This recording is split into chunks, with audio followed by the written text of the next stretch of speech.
Today's conference agenda is Governor Deshamanya Professor W.D. Lakshman will present you an overview of the economy in the first session, first item. Then Dr. Chandranath Amarsekara, Director Economic Research, will present you the monetary policy review, followed by a single presentation by Dr. Lasit Padberia, then the Tamil by Dr. Mrs. Sujita Jagajeevan. So then we will move to the Q&A session.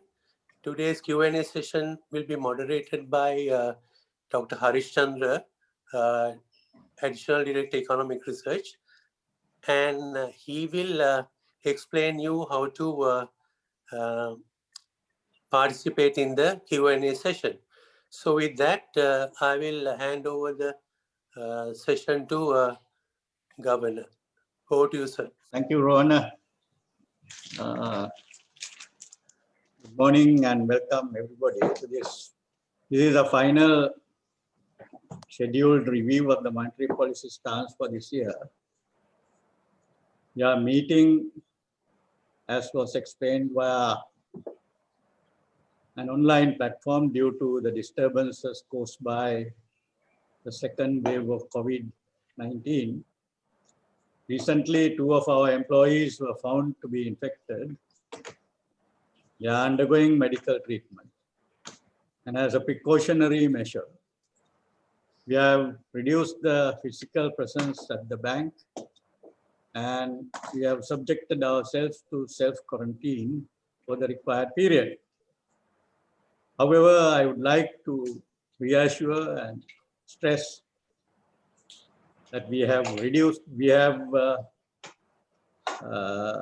already communicated through a press statement that the central bank is fully functional with all essential services being provided to the financial market as well as to the general public. At the meeting of the Monetary Board that was held yesterday,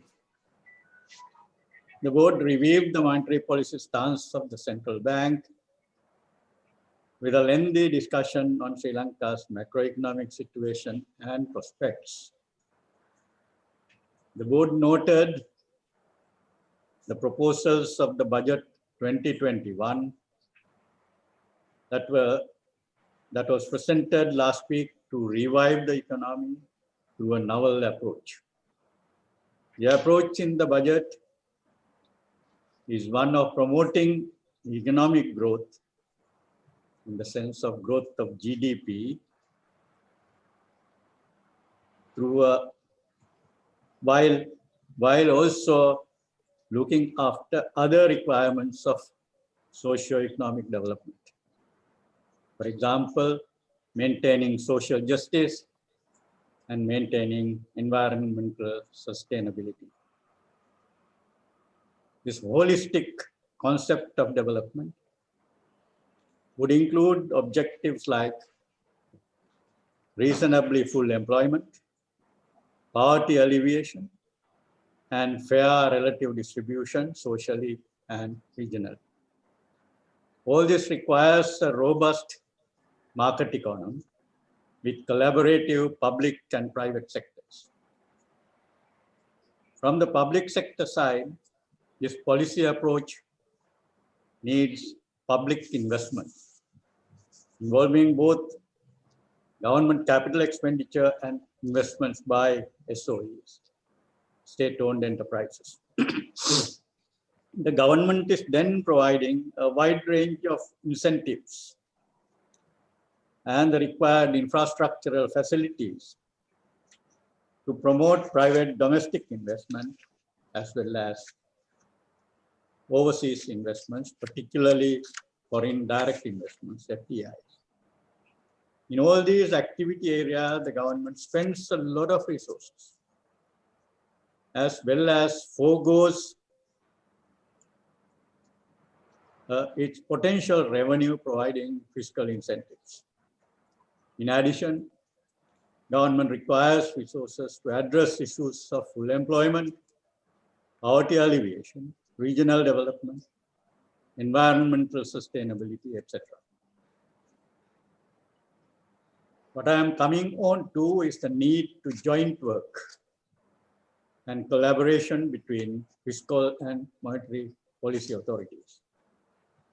This becomes ever so important and indispensable during a time like this, battered as we are by this unprecedented pandemic, which spreads its devastation in stages. We were coming out of its adverse influence strongly during June to October this year, when the pandemic struck us again. During a time like this particularly, and in the type of development model we pursue generally, the government and the central bank ought to work hand in hand, and indeed we are doing that right now. We have discussed in the board meeting yesterday all this, and in particular the budget proposals to boost the domestic productive economy, to increase merchandise and services exports, and to enhance domestic and foreign investment. These are viewed as essential policy measures to address long-standing structural weaknesses and vulnerabilities Sri Lanka is experiencing, and to promote the kind of holistic development we are pursuing. The board observed that the expected expansion in the budget deficit in 2021 is driven by the demands of the adopted development model, particularly the needs of capital accumulation needed to kickstart economic activity, and also social welfare expenditures needed to address necessary welfare needs of the people, particularly in a time like this. The government has announced its expectations towards fiscal and debt consolidation after 2021. Reduce reliance on foreign debt, achieve higher growth, and enhance trade relations with other countries. The budget program expresses its expectation that the targeted level of inflation is 5%, and this coincides with CBS projections. This makes us very comfortable providing the wholehearted support to the proposed reforms in relation to the financial sector as well. In relation to the central bank, on the external front, the discussions at the Monetary Board were focused on the improvements in the current account balance in terms of reduced trade deficits, the growth in workers' remittances in particular. In the absence of disruptive financial outflows, the exchange rate was well behaved, except some volatility before the budget was announced. The speculation-driven volatility has been addressed, and the exchange rate has stabilized thereafter. With the expected bilateral and multilateral support in the near future, official reserves are projected to strengthen in the period ahead, and Sri Lanka will be in a comfortable position to face the scheduled debt service payments in 2021, as it did in 2020 and in the past. Given well-behaved inflation, economic growth continues to be the key concern that needs to be addressed urgently. The ongoing and expected monetary and fiscal support will help the recovery of the economy. Already, the policy measures taken thus far have resulted have resulted in low interest rates and a pickup in credit growth.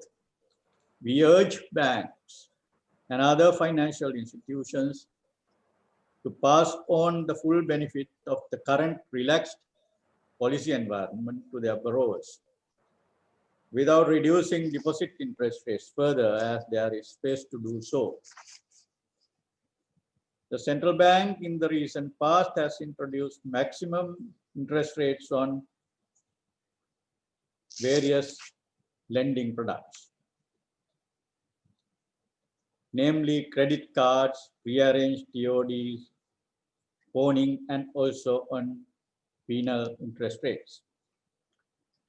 In the same spirit and in line with the budget 2021, the board decided to introduce a cap on mortgage-backed housing loans obtained by salaried employees in both public and private sectors.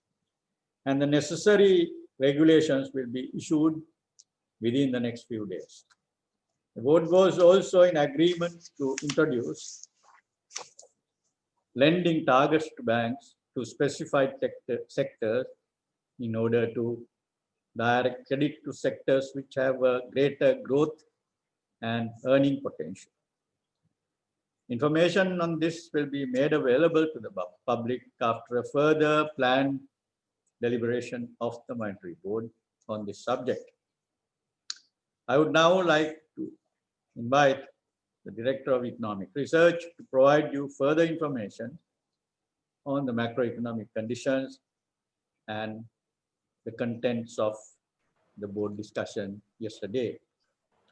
After the presentations in the three languages, we can have a discussion in any language, and my colleagues and I will respond to the questions that you may like to raise.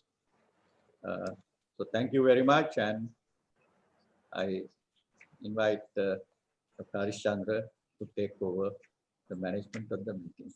Thank you, sir. And yeah, Dr. Sekar will start the presentation now. Thank you very much, sir. Let me present to you in a little bit more detail what was discussed at the Monetary Board yesterday and the reasons for the decisions that were made at the Monetary Board yesterday. And as Governor said, this is the last monetary policy review for this year, and the next review is expected in January. The decision at the Monetary Board meeting yesterday was to maintain the current policy interest rates unchanged at the levels observed now. So the standing deposit facility rate is maintained at 4.5%, standing lending facility rate at 5.5%, and the bank rate at 8.5%. Also, the statutory reserve ratio is maintained at 2%. The additional decisions that were made yesterday was to introduce a maximum interest rate applicable on mortgage-backed housing loans obtained by salaried employees. I will give you the details later. So there will be a cap on mortgage-backed housing loans for such borrowers at 7%, and at the same time, the Monetary Board also emphasized the need for lending targets for selected sectors. If I take you through the decisions of the Monetary Board with regard to monetary policy and liquidity conditions thus far, since 30th of January 2020, the central bank has taken a series of decisions, starting with a policy rate cut of 50 basis points on the 30th of January and a reduction in the statutory reserve ratio by 100 basis points in March, followed by another policy rate reduction of 25 basis points during the same month. On the 3rd of April, policy rates were reduced further by 25 basis points. In May, again, policy rates were reduced by 50 basis points. In June, SRR was reduced by 200 basis points, and in July, policy rates were reduced by 100 basis points. So thus far, the cumulative reduction in policy interest rates has been 250 basis points. In addition, on the 20th of August 2020, the central bank introduced several interest rate caps on lending products, as Governor mentioned. 18% maximum interest rate on credit cards, 16% maximum interest rate on pre-arranged temporary overdrafts, 10% maximum interest rate on bond facilities, and also a penal interest rate cap of 2 percentage points over the regular interest rate. And yesterday, the board decision was to fix interest rates to be charged on mortgage-backed housing loans for salaried employees. And after 5 years, this rate is expected to be linked to average weighted prime lending rate plus 1 percentage point. Also, as I said before, lending targets for selected sectors will be introduced soon. If I take you through some of the global and domestic macroeconomic developments, the second wave of COVID has destabilized global growth prospects. So what is happening in Sri Lanka is not limited to Sri Lanka. This is a global phenomenon where many countries have seen a rapid rise in COVID cases. But at the same time, vaccine expectations are improving market and economic sentiments at the moment. Globally, there are more than 60 million cases cumulatively, with 20 million active cases and about 1.4 million fatalities. In Sri Lanka, there are 21,469 total cases, with 5,926 active cases and 96 fatalities. Looking at the monetary policy responses across the world, we have seen several central banks reducing policy interest rates. And recently, what we have observed is that the pace of reduction of those policy interest rates has declined, but central banks have been adopting unconventional policy measures, including quantitative easing to support economic revival. Looking at the Sri Lankan economy, as we know, although GDP figures are not available for the second quarter of the year, there is a downturn in the economy in the second quarter 2020. But since then, since the end of May, we have seen a steady revival in economic activity throughout the third quarter. And obviously, with the second wave, these have been disrupted to some extent, and we are yet to see what the impact would be. But we are continuously monitoring the developments, and we are waiting for the second quarter as well as the third quarter GDP data to be released by the Department of Census and Statistics on the 15th of December. And in spite of these disturbances to the near-term growth prospects, the economy is expected to rebound strongly in 2020 and sustain that growth momentum over the medium term.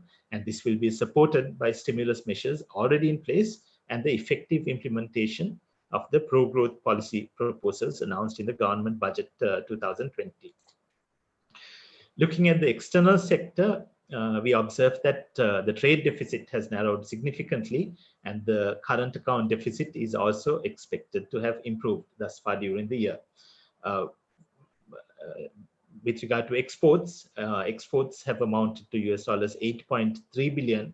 That is a 16.9% year-on-year reduction from the levels observed last year. And imports have declined by 20% to 13.1 billion US dollars in the first 10 months of 2020, compared to the same period in the previous year, where imports amounted to US dollars 16.4 billion. Through import compression, Sri Lanka has saved 3.3 billion US dollars thus far during the year. We expect that Sri Lanka will be able to save about US dollars 4 billion during the entire year 2020. And this was supported, as I said, by import compression as well as the reduced global oil prices. So with that, the trade deficit has continued to improve for the sixth consecutive year. The trade deficit has improved on a year-on-year basis. So compared to the same month previous year, trade deficit has been lower since May 2020. And with regard to workers' remittances, we have seen a sharp increase in workers' remittances particularly during the months of July, August, September. During October, that increase has slowed, but still there is an increase. And in the first 10 months, we have seen workers' remittances amounting to US $5.7 billion. That is a growth of 2.6% year-on-year. With regard to the exchange rate, the Sri Lankan rupee remained stable, and there was some speculation-driven pressure over the past few days, and this has been effectively addressed. And we have seen some stability in the forex market in the past couple of days. And thus far during the year, the rupee has depreciated against the US dollar by 2.1%. And the official reserves at end of October 2020 amounted to US $5.9 billion, and the central bank has purchased US $3 million on a net basis thus far during 2020.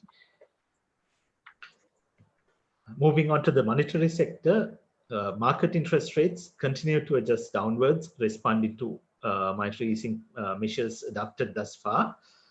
The average weighted deposit rate has declined by 219 basis points so far during the year. Now the average weighted deposit rate is at 6.01, and the average weighted new deposit rate, or the rate at which banks on average, on an average weighted basis, collect deposits at the moment, it is as low as 5.10.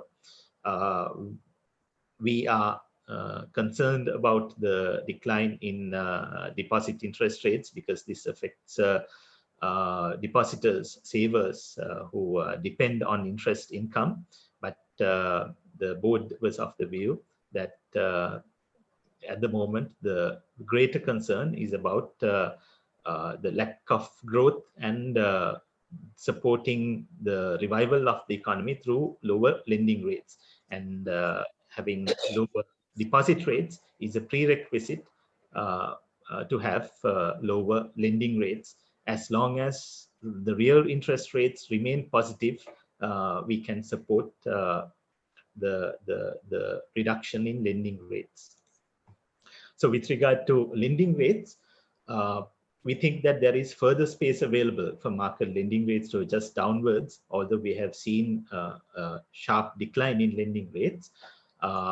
We think that there is space because there is a significant amount of excess liquidity in the domestic money market, which is parked on an overnight basis with the central bank at the standing deposit facility rate of 4.5% by banks. The weekly average prime lending rate has declined by 379 basis points thus far during the year. By last Friday, it was at 5.95%, and the average weighted lending rate has declined to its historical low levels of 10.82%. The previously recorded lowest rate was towards the end of 2015, and even the prime lending rate is at a historical low level. The average weighted new lending rate has declined sharply by 407 basis points to 8.73%. So on an average weighted basis, banks are lending to customers at 8.73%. But of course, we know that there are variations within this average weighted number. And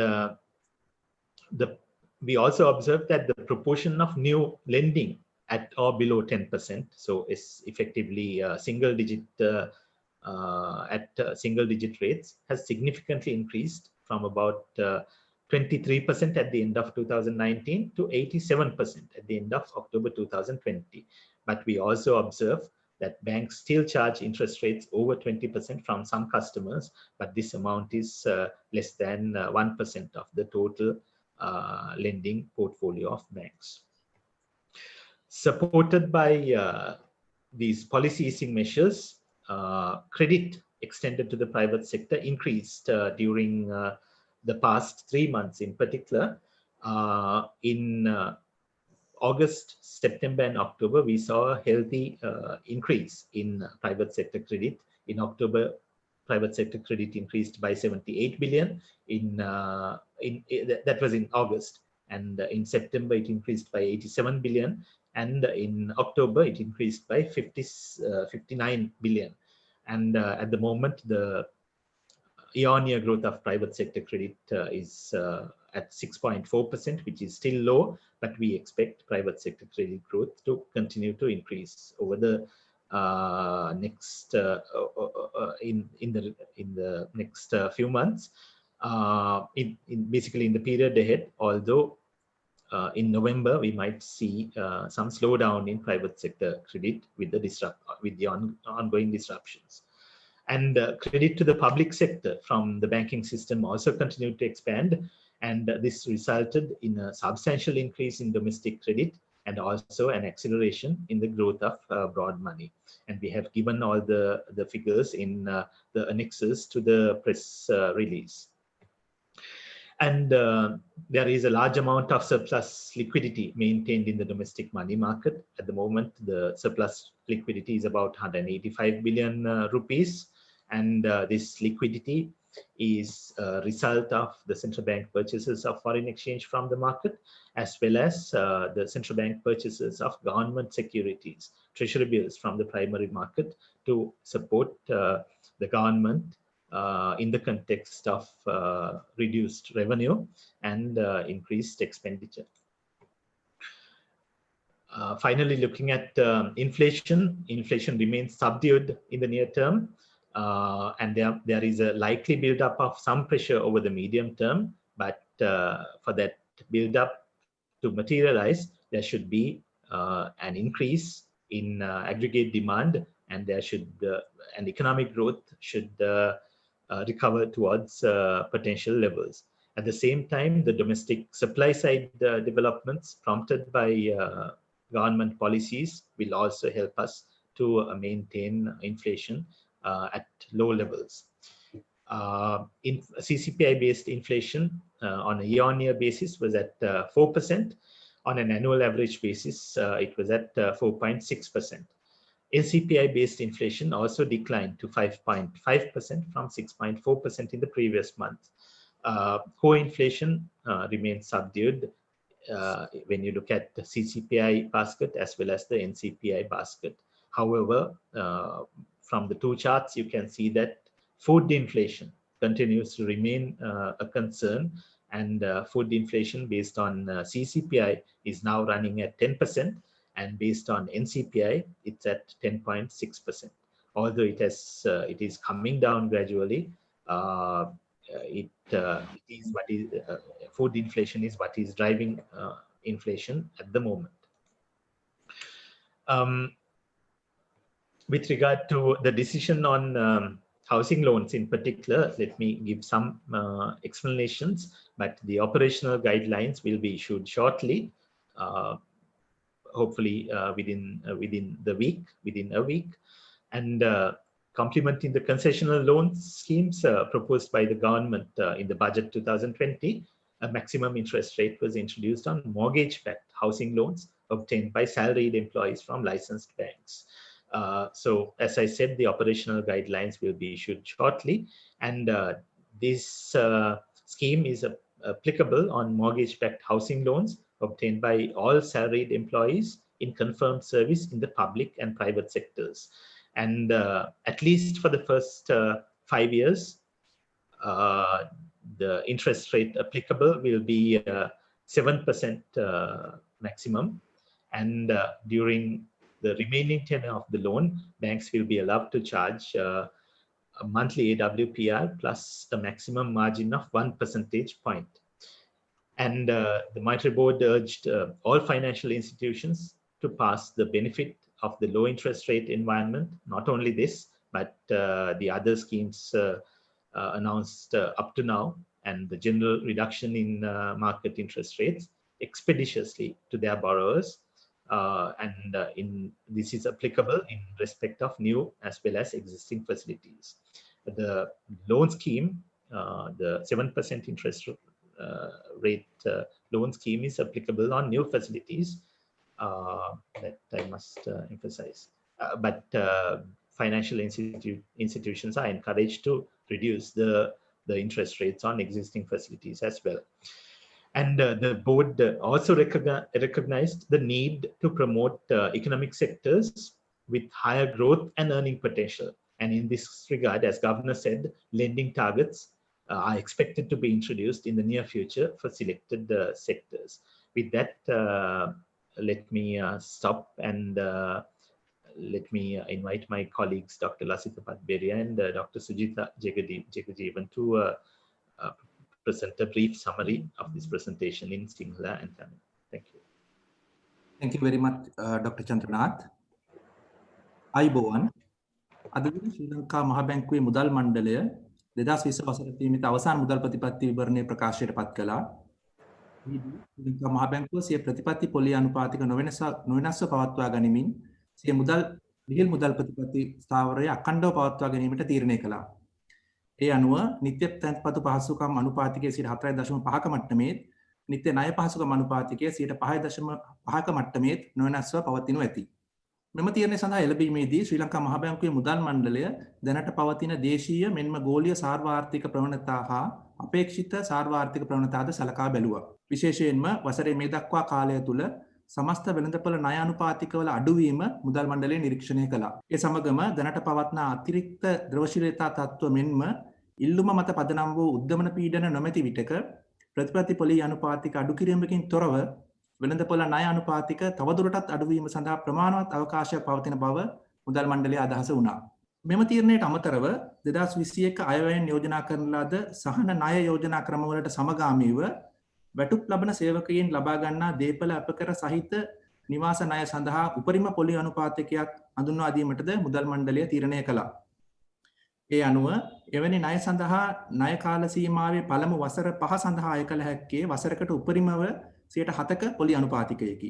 ඉතිරි ණය කාල සීමාව සඳහා මාසික බරිත සාමාන්‍ය ප්‍රමුඛ ණය අනුපාතිකය එහෙම නැත්නම් අපි කියනවා AWPR ට වඩා 101ක ආන්තිකයක් සහිත පොලි අනුපාතිකයක් අය කළ යුතු වෙනවා. මේ පිළිබඳව අදාළ රෙගුලාසි ශ්‍රී ලංකා මහ බැංකුව විසින් නුදුරේම නිකුත් කරනු ඇති. මෙම තීරණය ආර්ථික පුනර්ජීවනයට සහාය වනු ඇතයි මුදල් මණ්ඩලයේ අදහස වුණා. තවද ඉහළ ආර්ථික වර්ධනයක් සහ ඉපැයීමේ හැකියාවක් ඇති ආර්ථික වංශ ප්‍රවර්ධනය කිරීමේ අවශ්‍යතාවයද මුදල් මණ්ඩලය විසින් හඳුනාගෙන ඇති අතර මේ සම්බන්ධයෙන් රජයේ ප්‍රතිපත්ති වලට අනුකූලව තෝරාගත් අංශ සඳහා ණය දීමේ ඉලක්ක ඉදිරියේදී හඳුන්වා දීමටද මුදල් මණ්ඩලය තීරණය කළා. මහ බැංකුව විසින් දේශීය හා ගෝලීය සාර්වාර්ථික සහ මූල්‍ය වෙළඳපොළ වර්ධනයන් ඉදිරියේදීද අඛණ්ඩව නිරීක්ෂණය කරනු ලබනවා. එහිදී නම්‍යශීලී උද්දමන ඉලක්ක කරන රාමුව යටතේ ඉලක්කගත උද්දමනය 4.6ත් අතර පරාසයක පවත්වා ගනිමින් ආර්ථිකය කඩිනමින් ඉහළ වර්ධන මාවතකට යොමු කිරීම සඳහා අවශ්‍ය පියවර තවදුරටත් ගනු ලබනවා. ஸ்துதி. அனைவருக்கும் காலை வணக்கங்கள். நாணய சபையானது நேற்று நடைபெற்ற அதன் கூட்டத்திலே கொள்கை வட்டி வீதங்களை மாற்றமின்றி தற்போதைய மட்டத்தில் பேணும் என தீர்மானித்துக் கொண்டது. அந்த அடிப்படையிலே துணைநில் வைப்பு வசதிகள் வீதம் மற்றும் துணைநில் கடன் வழங்கல் வசதி வீதம் போன்றவை 4.5%, 5.5% பேணப்படுவதற்கு தீர்மானிக்கப்பட்டுள்ளது. அதே போல வங்கி வீதமானது 8.5%ஆகவும் நிதி ஒதுக்கு விகிதமானது 2%ஆகவும் பேணப்படுவதற்கு தீர்மானிக்கப்பட்டுள்ளது. இதற்கு மேலதிகமாக சம்பளம் பெறுகின்ற ஊழியர்களால் பெறப்படுகின்ற பிணையிடப்பட்ட வீட்டுக் கடன்கள் மீதான அதியுச்ச வட்டி வீதம் ஒன்றினை தீர்மானிப்பதற்கும் நாணய சபையானது தீர்மானம் எடுத்துள்ளது. அந்த வகையிலே இவ்வாறான வகையுடைய வீட்டுக் கடன்கள் மீதான வட்டி வீதமானது முதல் 5 வருடங்களில் அதி உச்சமாக 7% காணப்பட வேண்டும் என எதிர்பார்க்கப்படுகிறது. இது தொடர்பான விதிமுறைகள் பின்னர் வங்கிகளுக்கு வழங்கப்படும். இதற்கு மேலதிகமாக சில தெரிவு செய்யப்பட்ட வளர்ச்சி உத்வேகங்களுக்கு சாத்தியமான சில முக்கியமான துறைகள் தொடர்பாக கடன் வளங்கள் தொடர்பான இலக்குகளை அறிமுகம் செய்வதற்கும் எதிர்பார்க்கப்படுகின்றன. அந்த அடிப்படையிலே கடந்த காலத்தில் COVID-19 தாக்கத்தின் காரணமாக பொருளாதாரத்தில் ஏற்பட்ட தாக்கத்தினை குறைப்பதற்கும் வீழ்ச்சியினை அதிகரிப்பதற்குமாக பல்வேறு கொள்கை தொடர்பான ஆதரவுகள் மத்திய வங்கியினால் வழங்கப்பட்டுள்ளது. உலகளாவிய பொருளாதார சூழலினை நோக்கமாக இருந்தால் உலகளாவிய வளர்ச்சி தொடர்பான எதிர்பார்ப்புகள் மீது தற்பொழுது காணப்படுகின்ற COVID-19 இரண்டாம் அலையானது ஒரு தாக்கத்தினை ஏற்படுத்தியுள்ளது. இருந்த பொழுதிலும் ஒரு தடுப்பூசினை அறிமுகம் செய்வது தொடர்பாக தற்பொழுது காணப்படுகின்ற பல்வேறு சாத்தியங்கள் இந்த எதிர்பார்ப்புகளை அதிகரிப்பதற்கு உதவி செய்துள்ளன. இலங்கையின் வெளிநாட்டுத்துறையினை பொறுத்தவரையிலே தொடர்ச்சியாக கடந்த சில மாதங்களாக இலங்கையின் வர்த்தக பற்றாக்குறையானது கணிசமாக குறைபடைந்துள்ளது. அதே போல செலாவணி விதத்தினை நோக்கமாக இருந்தால் ஆண்டின் இதுவரையான காலப்பகுதியிலே ஐக்கிய அமெரிக்க டாலர்களுக்கு எதிராக இலங்கை காணப்படுகிறது. அலுவல்சார் ஒதுக்கினை பொறுத்தவரையிலே ஐக்கிய அமெரிக்க டாலர் 5.9 பில்லியன் பெறுமதியாக 2020 ஆண்டின் அக்டோபர் இறுதியிலே காணப்படுகிறது. அதே போல நாணயத்துறையினை நோக்கமாக இருந்தால் கடன் வழங்கல் வீதம் அதே போன்ற வைப்பு வசதிகள் வீதங்கள் தொடர்பாக சந்தையிலே பல்வேறு வட்டி வீதங்கள் தொடர்பாகவும் ஒரு கணிசமான குறைவொன்று இது ஏற்கனவே பதிவு செய்யப்பட்டுள்ளது. இருந்த பொழுதிலும் கடன் வழங்கல் வீதத்தில் மேலும் ஒன்று குறைவொன்று இருப்பதற்கான சாத்தியம் காணப்படுவதன் காரணமாக மத்திய வங்கியானது இந்த கொள்கை குறைப்பின் சாத்தியமான நன்மைகளை மக்களுக்கு மேலும் நிதிய நிறுவனங்கள் வழங்க வேண்டும் என எதிர்பார்க்கப்படுகிறது. அதே போல தற்பொழுதும் ஏற்கனவே நடைமுறை செய்யப்பட்டுள்ள கொள்கை வட்டி வீதங்கள் தொடர்பான வீழ்ச்சி மற்றும் சந்தையில் காணப்படுகின்ற அதிக திரவத்தன்மை போன்றவற்றின் நன்மைகளை பிரதிபலித்து தனியார் துறைக்கான கொடுக்கடனானது கடந்த 3 மாதங்களில் ஒரு அதிகரிப்பினை பதிவு செய்துள்ளது. அதே போல பணவீக்கத்தினை நோக்கமாக இருந்தால் தேசிய நுகர்வோர் விலைச்சூட்டல் மற்றும் கொழும்பு நுகர்வோர் விலைச்சூட்டல் ஆகிய இரண்டினையும் அடிப்படையாக கொண்ட பணவீக்கமானது தற்பொழுதும் எதிர்வரும் அந்நிய மாதங்களிலும் தொடர்ந்தும் மந்தமாக இருக்கும் என எதிர்பார்க்கப்படுகின்றது. இருந்த பொழுதிலும் ஏதாவது பணவீக்க அழுத்தங்கள் தொடர்பான நிலைமைகள் எதிர்வரும் காலத்தில் காணப்படுமாக இருந்தால் அது தொடர்பாக பொருத்தமான கொள்கை வழிமுறைகளை எடுப்பதற்கு மத்திய வங்கி தயாராக இருக்கின்றது. அந்த அடிப்படையிலே அரசாங்கத்தின் 2029 ஆண்டுக்கான வரவு செலவு திட்டத்திலே குறிப்பிடப்பட்டுள்ள சலுகை கடன் வசதிகளுக்கு அமைவாக மத்திய வங்கியின் நாணய சபையானது சம்பளம் பெறுகின்ற ஊழியர்களால் பெறப்படுகின்ற பிணையிடப்பட்ட வீட்டு கடன்கள் மீது ஒரு அதி உச்ச வட்டி வீதமான 7% விதிப்பதற்கு தீர்மானித்துள்ளது. இவை அந்த வீட்டு கடனின் முதல் 5 வருடங்களுக்கு ஏற்புடையதாக இருக்கும். அதன் பின்னர் நிறைவேற்றப்பட்ட சராசரி முதன்மை கடன் வழங்கல் வீதத்தின் மாதாந்த வீதத்திற்கு மேலதிகமாக 1% அடிப்படையாக கொண்டு இந்த வட்டி விதங்கள் தீர்மானிக்கப்படலாம். அதே போல அதிக உற்பத்தி சாத்தியத்தினை கொண்டுள்ள தெரிவு செய்யப்பட்ட துறைகள் தொடர்பாக கடன் வழங்கல் மீதான சில இலக்குகளும் தீர்மானிக்கப்படுவதற்கும் அறிமுகப்படுத்துவதற்கும் எதிர்பார்க்கப்படுகிறது. அதே போல மத்திய வங்கியானது நிதிய நிறுவனங்கள் இந்த மத்திய வங்கியின் கொள்கை தளர்த்தல் தொடர்பான நன்மைகளை மேலும் பொதுமக்களுக்கு அதிகமாக வழங்க வேண்டும் என கேட்டுக்கொள்கிறேன். Thank you all, and very good morning to you again. So we can begin the questions time now. So we have here with us today governor and deputy governor and all assistant governors and the heads of department. So before we begin, let me share a few housekeeping details with you. So the journalists ask questions live. We allow voice questions. So you can please use the raise hand option so that we will see who's going to ask questions. So we'll take up the questions in the order that we use the raise hand option. And also you can use Q&A option to send us questions in writing, but we have already got few questions in the chat option and Q&A option. So I think to have this as a very live interaction session, so we encourage you to use the raise hand question option, and then we'll allow you to ask questions live. So until you get ready, I'll take a question that we got in the chat option. And also make sure that every time you ask a question, you introduce yourself and you mention your media institution as well. So we have a question about the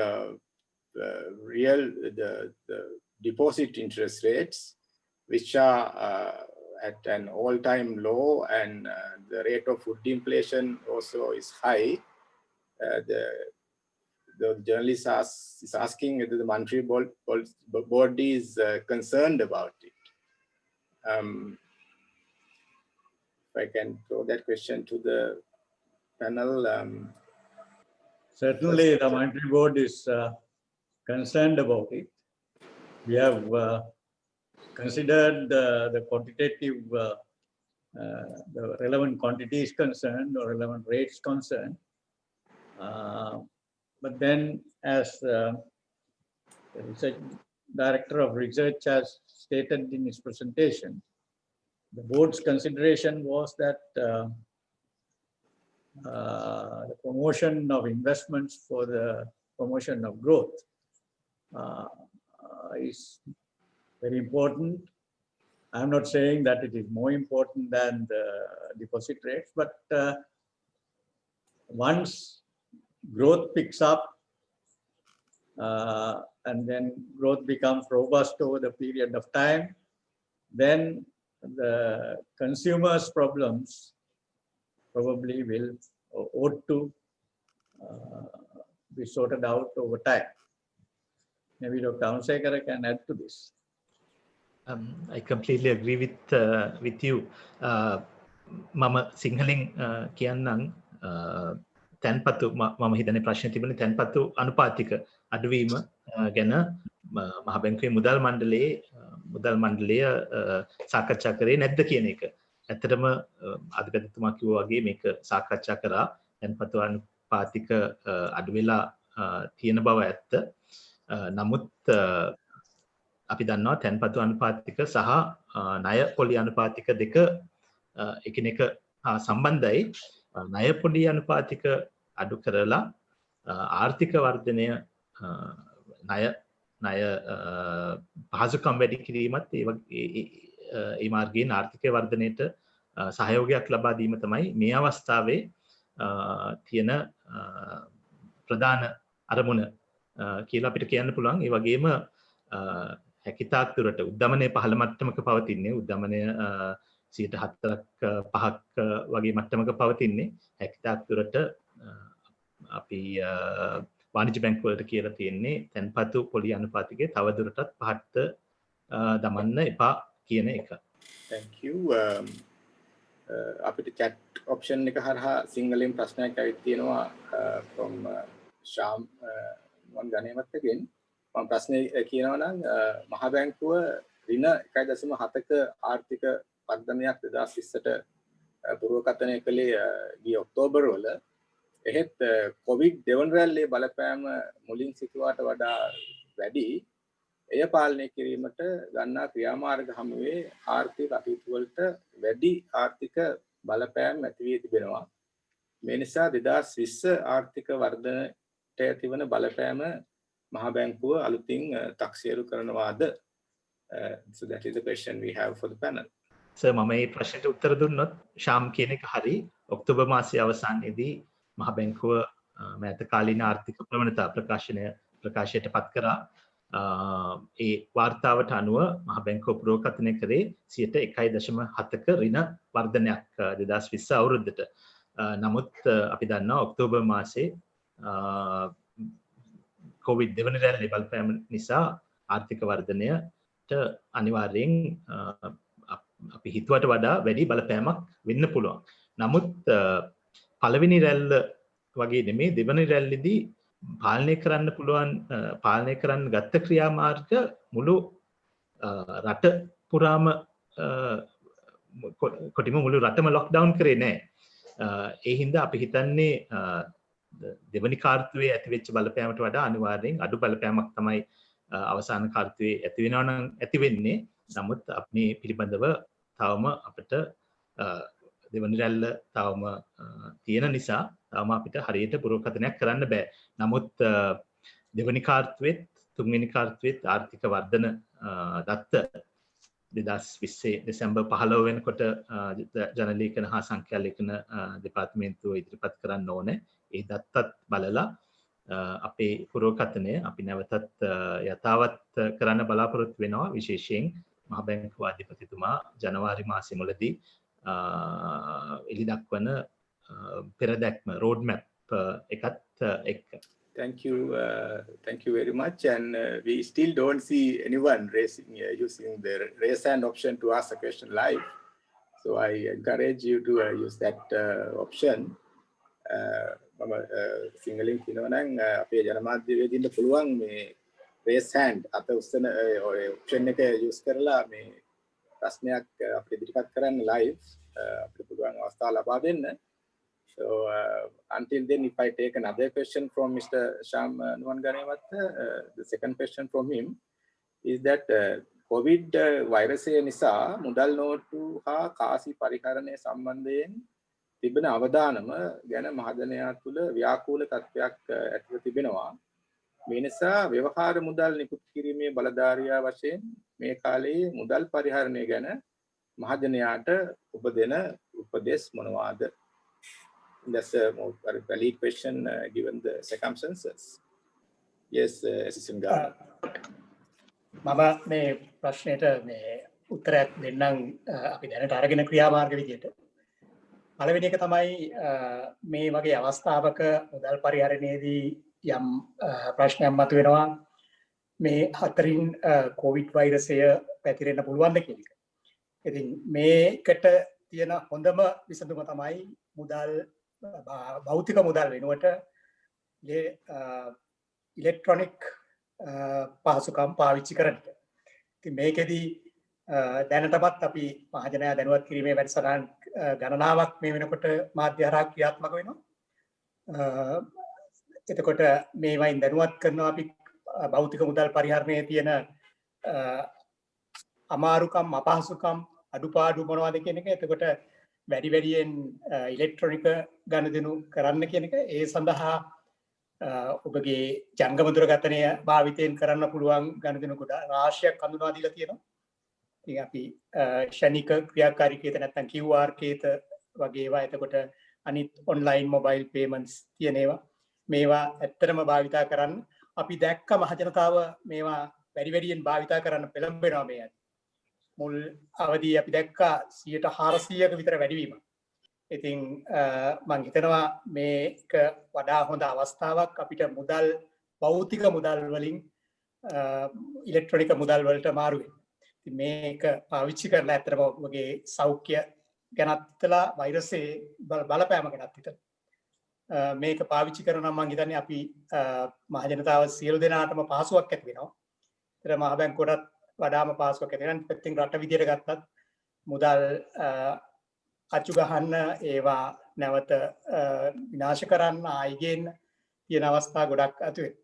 ඉතින් මම ඉල්ලීම වෙන්නේ වැඩි වැඩියෙන් එම ඉලෙක්ට්‍රොනික මුදල් පාවිච්චි කරන්න, ඉලෙක්ට්‍රොනික ගණන් කරන්න.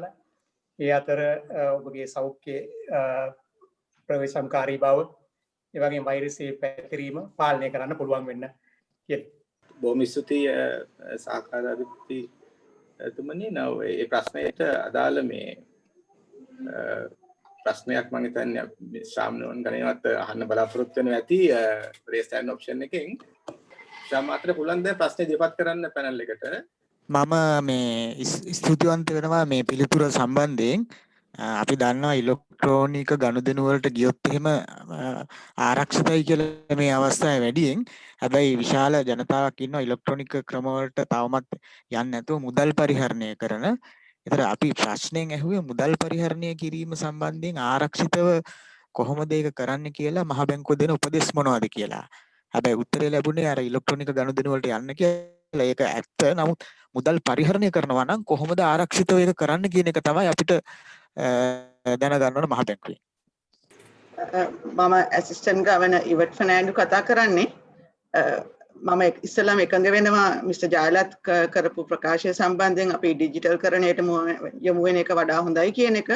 නමුත් ඇත්තට මුදල් ගැන කතා කරනවා නම් ඉතින් දැනට අපිට දීලා තියෙන සෞඛ්‍ය පිළිවෙත් පාවිච්චි කරලා මුදල් අල්ලන්න ප්‍රථම අපේ අත් සෝදා ගැනීම, ඒ වගේම සමහරට මුදල් ගත්තට පස්සේ එක ටිකක් කාලයක් පත්තක තියලා පාවිච්චි කිරීම හැකියාවක් තියෙනවා නම්, මොකද අපි දැන්ට දකිනවා මහ ජනතාව මහ බැංකුව හරහා බැංකු ක්‍රමෙන් ගන්න මුදල් ආපහු එනවා අඩුයි. ඒ කියන්නේ සාමාන්‍යයෙන් මුදල් තියා ගැනීමකුත් ගබඩා කිරීමකුත් සිද්ධ වෙනවා යම් අවස්ථාවල. ඉතින් ඒ වගේ මම හිතන්නේ සෞඛ්‍ය බලධාරීන් කියලා තියෙන ඒ පිරිසිදු කර ගැනීම, ඒ වගේම පුළුවන් තරම් ඒව පාවිච්චි කිරීම වැළකී සිටීම තමයි මේ වෙලාවේ අපිට කියන්න පුළුවන් අවම වශයෙන් පාවිච්චි කරන්න අදාළ සෞඛ්‍ය පිළිවෙත් යොමු කළා. ඒ වගේම මහ බැංකුව තුලදී බැංකුවලදී අපි මේ මුදල් ගනුදෙනු කරනකොට ඒවා මේ ප්‍රොසෙස් කිරීම කරනකොටත් ඒ අවශ්‍ය වත්පිළිවෙත් අපේ සේවකයින්ටත් ඒ වගේ මේ ප්‍රොසෙසස් වලත් අපි ඒවා පිළියෙල කරලා තමයි කරන්නේ. මම හිතනවා දැනට ඒක තමයි මට කියන්න පුළුවන් ශාම්‍ය සම්බන්ධයෙන් කියලා. thank you assistant governor. මම හිතන්නේ ඒ ප්‍රශ්නෙටම සහ අපි කලින් සහකාර අධිපතිතුමා දුන්න පිළිතුරට අදාළ ප්‍රශ්නයක් අහලා තියෙනවා සිසිර කන්නංගර මහත්තයා මේ අදදරනේ. මම ප්‍රශ්නේ කියන්නම්. තවමත් ප්‍රධාන පෙළේ සුපිරි වෙළඳසැල් ශාඛා QR භාවිතය ආරම්භ කරලා නැහැ. මේ ගැන මහ බැංකුව අවධානය යොමු කරනවාද? ඇත්තටම ඔව්. අපි මේ QR භාවිතය ප්‍රධාන පෙළේ සුපිරි වෙළඳසැල් එක්ක සාකච්ඡා පැවැත්වුණා අධිපතිතුමාගේ ප්‍රධානත්වයෙන්. ඒක සියලු දෙනාම කැමති වුණා මේක හොඳ වැඩපිළිවෙලක්, මේකට ඇතුළත් වෙන්න සියලු දෙනාම. මේ වෙනකොටත් සුපිරි වෙළඳසැල් කීපයක් පටන් ගන්න තියෙනවා. එකම ගැටලුව උනේ මේ තියෙන තත්ත්වයක් එක්ක ඒක ක්ෂණිකව අනිත් දුර පළාත් වලට අරගෙන යන. ඉතින් හැම ශාඛාවක්ම මේ වෙනකොට මේ වැඩසටහනට ඇවිල්ලා නැහැ. හැබැයි උන් ක්‍රියාමාර්ග අරගෙන තියෙනවා ක්‍රමයෙන් මේක ව්‍යාප්ත කරන්න. ඉතින් මේ ව්‍යාප්ත කිරීමේ කටයුත්ත සිදු වෙගෙන යන බව අපිට අනාවරණය වුණා. යම් ප්‍රමාදයක් තියෙනවා වුණුත් සේවකයෝ ගෙන්නන්න ඕන මේ වගේ ලොක්ඩවුන් වෙච්ච පැති වලින්. එතකොට සමහර අය යවන්න පුළුවන් කමක් නැහැ නිවර්තන. ඉතින් ওই වගේ දේවල් නිසා ඉතින් මේ ප්‍රායෝගික අපහසුතාවය තමයි දැනට තියෙන්නේ. නැත්නම් මේ කටයුතු ක්‍රියාත්මක වෙගෙන යනවා. ඊළඟට බැංකුව ආයතනත් දැනුවත් කිරීම, මහ ජනතාව දැනුවත් කිරීම විවිධ සමාජ මාධ්‍ය හරහා, ඒ වගේම මේ ප්‍රධාන මාධ්‍ය හරහා කරගෙන යනවා. ඒක උදාහරණයක් තමයි කොහොමද මොබයිල් එක පාවිච්චි කරලා මේ ගනුදෙනුවක් කරන්නේ, කොහොමද මේ මොබයිල් එකට මේ ගනුදෙනුවට සම්බන්ධ වෙන්නේ, ඒක නැත්නම් රෙජිස්ටර් වෙන්නේ කියන දේවල්. ඒ වගේ දේවලුත් දැන් පහසුව සැලසලා තිනවා. බැංකුවලට ඒ අවස්ථාව දීලා තියෙනවා. මම හිතනවා ක්‍රමානුකූලව මේක යයි. එකම තියෙන්නේ අපිට අවශ්‍ය තරම් වේගයෙන්, අපි කැමති වේගයෙන් මේක ක්‍රියාත්මක වෙන්නේ නැතිකම. අපිට මේ සඳහන් කරන්න පුළුවන් දැනට ආරම්භ කරලා තිබෙන ඉලෙක්ට්‍රොනික එහෙම නැත්නම් ටීවී හරහා ආරම්භ කරලා තිබෙන ප්‍රචාරණ වැඩසටහන භෞතික නොවන මුදල් වර්ග භාවිත කිරීම උනන්දු කිරීම සඳහා දැනටම මම හිතන්නේ ටීවී channel 3ක් හෝ 4ක් මේ දැන්වීම ප්‍රචාරය කරමින් ඉන්නවා. ඒවායින් තවත් තොරතුරු ලබා ගන්නට පුළුවන් කියන එක මගේ අදහස. Thank you sir. Now I can see Mr. Lalin Fernando Pulle wants to ask a question. Mr. Lalin Fernando Pulle can ask your question. You can unmute yourself, please. Okay. Until he gets ready, there's another question which is very topical in the sense that from the international environment, This is from Mr. Harshana from Lanka. The question is, the EU and some other countries were concerned about the import restrictions, and Mr. Harshana is asking, what are your concerns? This is from Mr. Yes. Harshan Tushar De That's Silva. correct. Harshan mama Sinhala කියන්නද ඉංග්‍රීසියෙන් කිව්වට කමක් නැහැ. So because the question is asked in English, let me respond in English. Yes, we also observed the statements made by the European Union, and of course the European Union is an important trading partner for Sri Lanka, and as you know, the US and the Eurozone, they are our main destinations for exports. At the same time, when you look at bilateral trade balances, we know that we have large trade deficits with our Asian counterparts, as well as the oil importing countries. So essentially, it is extremely important for us to maintain or try to improve the trade surpluses that we have with the US, the European Union countries, and the other Western countries, and at the same time try to reduce the trade deficits that we have with China, India, and the Asian countries. So those efforts are ongoing, and even in the budget, I think there were several proposals that proposals about economic diplomacy and the improving trade ties with other countries. I think the concern of the European Union was that was about the ongoing import restrictions, and we studied the impact of import restrictions on imports from those countries, and it seems that the impact is quite minimal. So as you know, most of the import restrictions are on non-essential imports, including motor vehicles, and also on the imports of particularly agricultural goods that are coming because the government wants to promote domestic production of agricultural goods. So the government has re-emphasized the need to maintain some of these restrictions on non-essential imports, but that does not mean that the imports from the European Union have reduced in the past, and we don't expect that going forward as well. But in the past also, when the European Union imposed some restrictions on our exports, there was a small drop in exports to that region. And of course, I mean, having GSP Plus and the other concessions have helped us to support the growth in exports to that region. Also, I think all of us need to understand why the imports restrictions have been put in place. It is primarily because of the difficult situation that we are in.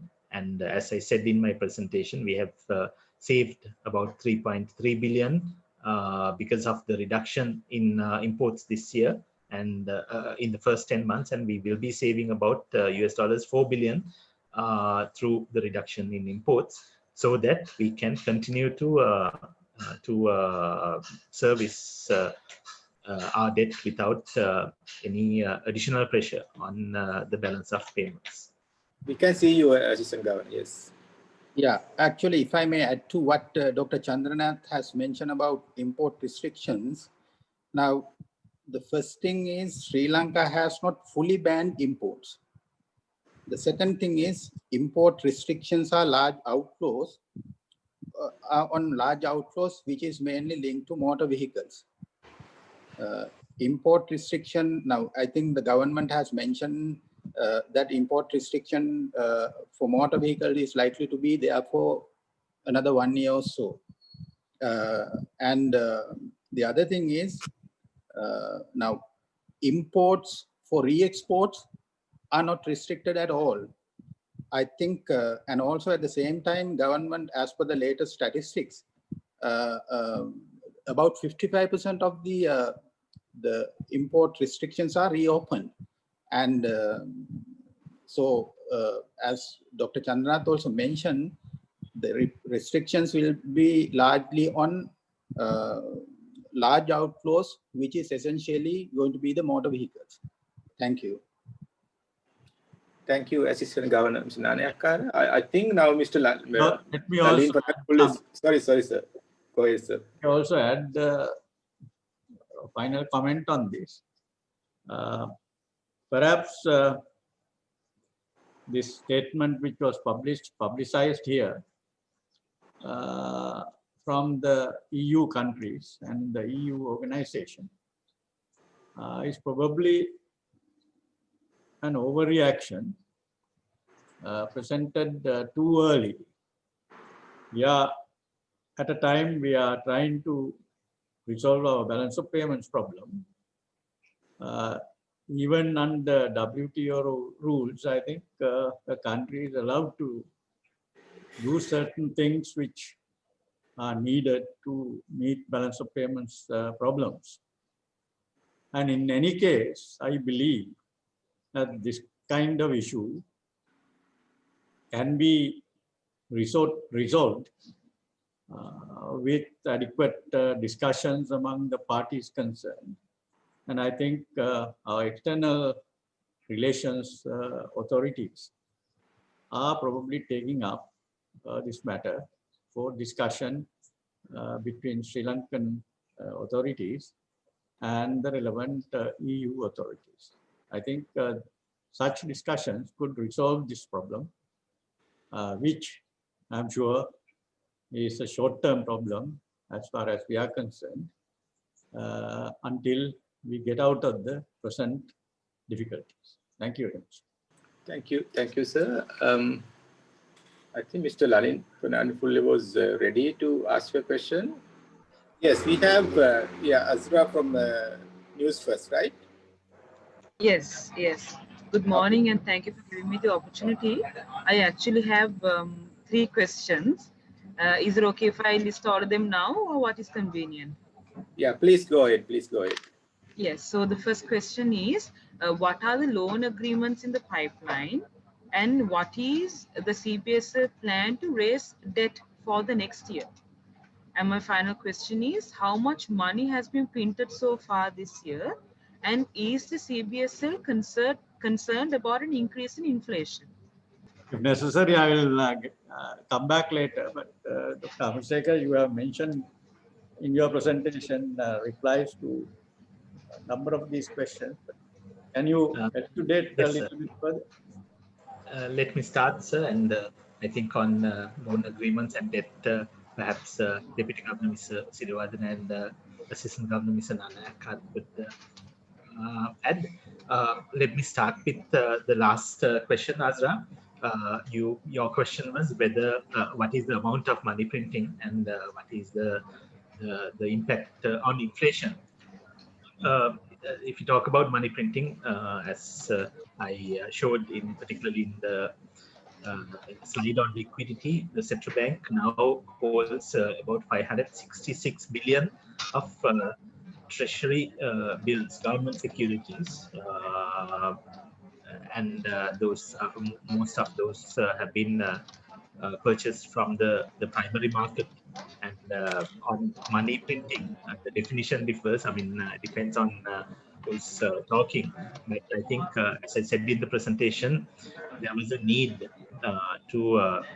for the government to find funds, particularly because of the reduction in revenue due to the lower tax rates as well as the reduced economic activity, and also because the government was the government did not have the benefit of increased financing from abroad. So there was a necessity for the government to find funds from the domestic market, and the central bank was one source for these funds. And usually, when there is when credit to the government from the central bank increases, then there is an argument that inflation tends to rise. But what we have to understand is that we are in a very different situation, particularly this year, because aggregate demand is low, economic activity is low, and without a pickup in these two,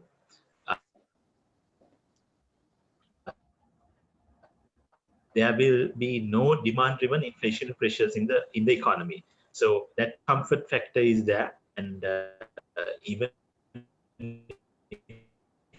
you look at this 4-5% inflation that we see in CCPI or in SPAS, is that it is driven by at about 10%, but non-food inflation is We have little disruption. very low, and core inflation is also Yes. DG or AG, would you like to respond to that? Or this is definitely a I'm Mahinda Sirivardhan here. She asked about the loan agreements that are in pipeline. In fact, it's very difficult to name the loan agreements here in this particular session. There'll be a lot of loans that are being, receiving or disturbing to the country. But what is certain is that in the government budget 2021, it has very clearly indicated that there will be borrowings from ADB, World Bank, JICA. It will be around 1.8 billion. So it's a combination of these things, and at the same time there will be other disbursements that are coming to the country based on the agreed loan agreement. And number two is the question whether about the central bank's plan to issue debt. In fact, yes, central bank is as always ready to raise the funds, particularly both sources, domestic and foreign. Domestic, of course, you already know that we are issuing treasury bills and bonds. So that's one of the sources of financing the deficit, and we are ready for that. And at the same time, we have to go to get or facilitate the foreign financing as well. For that, in fact, government has indicated some numbers. They are still, we have not gotten the sources of financing. For example, it will be a combination of the possible options. For example, it could be international sovereign bonds, it could be syndicated loans, it could be FCBUs, it could be Sri Lankan development bonds. There's several options are there. Usually what's happening is that Ministry of Finance instruct the central bank about the plan, how they are going to finance based on various instruments. So we are waiting for that. Once we finalize this borrowing program, we will be implementing it from the January next year. Thank you, Deputy Governor. So I think Mr. Fernando is ready now to ask your question. Yeah, my question is going back to the first question. Yeah, on interest, with regard to interest on deposits, this is just a proposal rather than a question, because a vast segment of the senior citizens are still interest income dependents. So why can't at least some percentage could be increased over the lending rates to give the benefit to these interest income dependents? Because if the government is focusing very much on the budget to ensure social security, why not give that benefit to the interest dependents and ask the banking sector, finance sector to absorb certain amount of pain? And especially the SMEs now struggling to survive in the tourism sector. They have requested repeatedly at least the coming 2 years for the banks to absorb and give them to write off interest and give some relief to them. My second question is, going forward, the government has an ambitious target of achieving over 5% economic growth in the coming years. But how could that be a reality given the burgeoning interest, external debt servicing levels going over $4 billion from next year. Thank you, Mr. Fernand. May I respond? Yes, please. So on the deposit question, Mr. Fernand Pulle, we all know that this is a long-standing problem, and whenever and in Sri Lanka we have interest rate cycles which are very sharp. So at one time interest rates are very low, and at another time interest rates go up steeply. So, but we have been maintaining inflation at mid-single digits for more than 11 years now, and it is time for us to get used to a low interest rate regime. We have been telling this over and over again. And one key concern, as you raised, Mr. Fernando, is the impact on savers who depend on interest income, particularly pensioners from the private sector. So this is a fiscal issue that the government has to address, and they have in fact addressed this by providing a 15% interest up to 1.5 million rupees. So that scheme is still there in spite of the fact that all market interest rates have been coming down. The government has not removed this scheme, so that is still there, and that continues to provide a benefit. I mean, I will not say that that's the most ideal situation, but that provides some relief for those who depend on interest income. And we all know the fiscal situation, and providing any additional benefit on the one hand to savers with regard to interest rates through government subsidies, and on the other hand, if you look at the second part of your question about SMEs, on the other hand, providing relief to them also is a very difficult balancing act that anyone can perform. So as a central bank, also we have to we are mindful of those both those aspects when we take our monetary policy decisions. Also with regard to deposit interest rates, I think in the past, whenever, I mean, we've seen this kind of interest rates in the past also, and whenever interest rates are low, we continue to receive a series of letters, number of letters from the affected depositors. They raise valid concerns, and we have continued to encourage the market, the financial market, to come up with alternative pension products so that this segment of the population can be served better. And this is high time, I think, again, for the financial market to consider those decisions. In the past, we've been talking about annuity schemes, health insurance schemes, and so on. Also, another aspect which is related that was presented in the budget was the proposal to introduce a pension scheme for a contributory pension scheme for private sector participants also. So from our perspective, that is the only long-term solution that a government can provide to this issue, so that the overall interest rate structure of the country does not get affected because of this the concern about senior citizens who are affected by lower interest rates. Right. I will take a question from that received from the Q&A option. This is about the even today's policy decision announcement with regard to maximum lending rates on the housing loans. The question is why prop up a housing bubble? Why is the monetary board channeling credit to property developers and not to SMEs? Yes, if I may respond to that.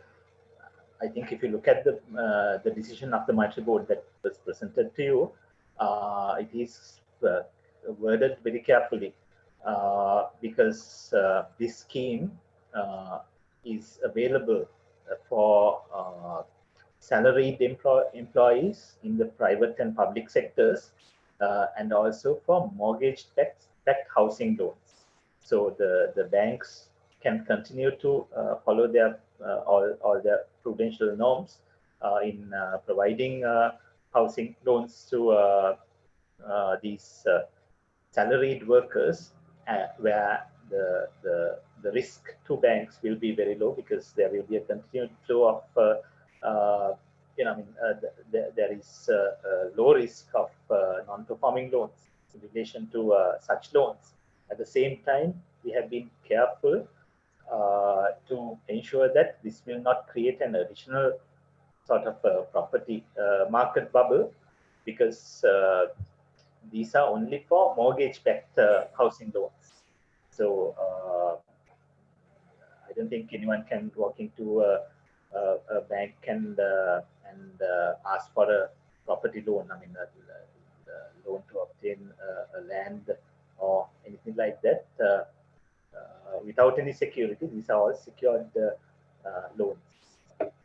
And also, Dr. Harichandra, related to that, I think in the Sinhala press release, I think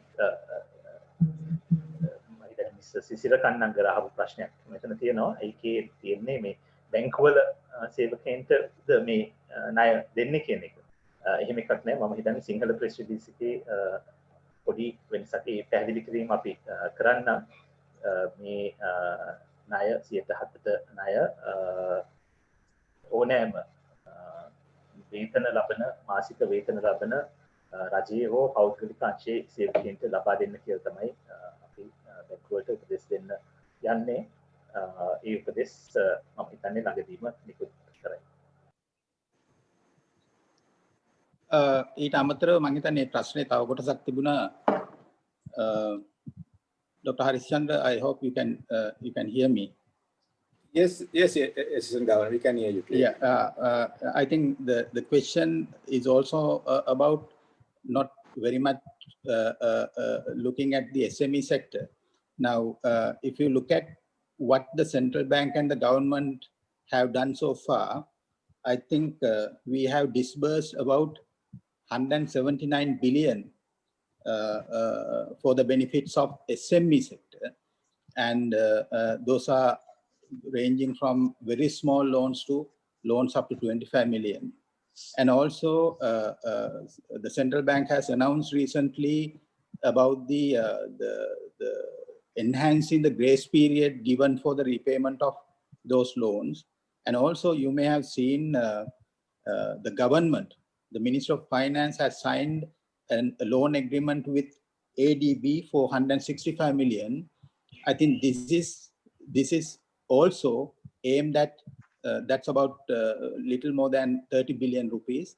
And those money also will be channeled towards revival of SMEs.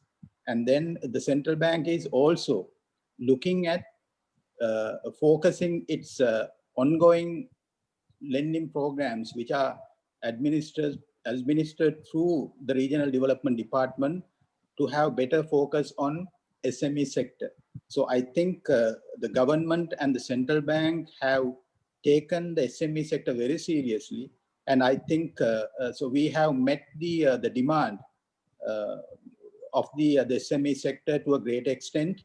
And then with the other arrangements in the pipeline, if there's any gap, those will also be bridged in the coming months. Thank you.